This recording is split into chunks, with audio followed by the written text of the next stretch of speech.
Okay, folks, welcome back to Magpie Technologies demonstrations here with Andrew, and this one is on our evidence objects or EOs. So firstly, let's just have a review of how these EOs are created.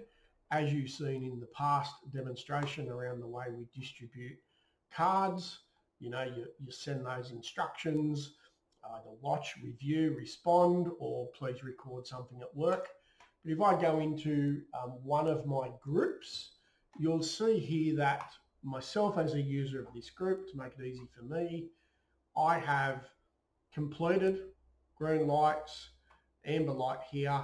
This is a evidence object that's been responded to and hasn't yet been reviewed and saved or rejected.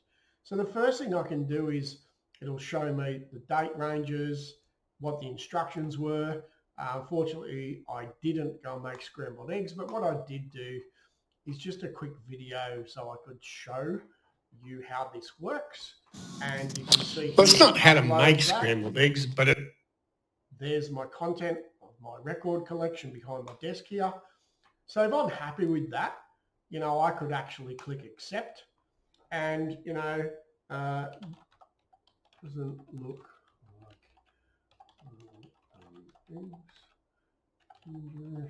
please do again. I could,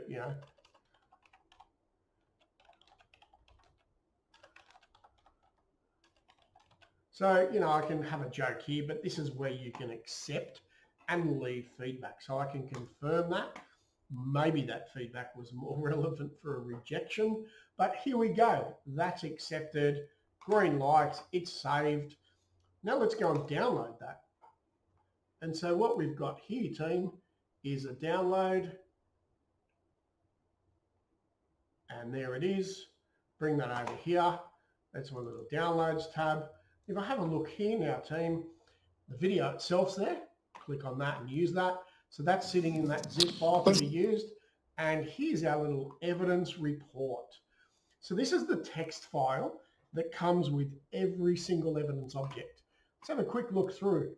It's got my name, when it was created, the group I'm in, when it was dealt, when it was due, when it was uploaded, the name of the card, the values, the card instructions, and even down here we've got my feedback. So the feedback and all that other data sits within that individual zip file that, if you noticed, has the date range on there as well.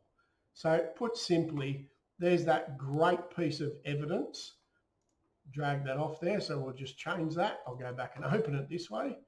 I broke something. There it is, guys. So whatever I did there, I'm just going to leave that on the screen. That's just my PC not being very helpful. But here's the data. That is off the back of the metadata that's associated with the evidence object. And there's all that great valuable information. And again, just confirming that the video itself, the content, the user's content, and all the data associated with it that we believe is great value sits in that individual file to be downloaded and stored wherever your organization needs to store them. One of the things to talk about too back in the group area is a user can be actually in multiple groups. So a good example would be you might have a group of apprentices that you've got them doing training and assessment related content. You might also have them working on activities associated with mentoring or well-being in the new standards, or anything else for that matter. So you can have multiple groups. And if you have a look around here, you'll see I sit within a number of groups, and that's quite okay. So Shoalhaven Construction Group that I've generated. So it's quite okay to have multiple groups to help you manage where the evidence objects are responded to and which one of your facilitators will have access. So I might do some more content later on that will reflect how this looks in the mobile, or more importantly, how the user's journey looks like when they're receiving their instructions and when they complete it and what happens. But that summarizes and covers off on our evidence object repository that is we believe is a quite powerful little thing and really critical. The main message here, it's real time. Within milliseconds of your user submitting, it's going to come up here and show you you've got access to that instant content. Have a great day.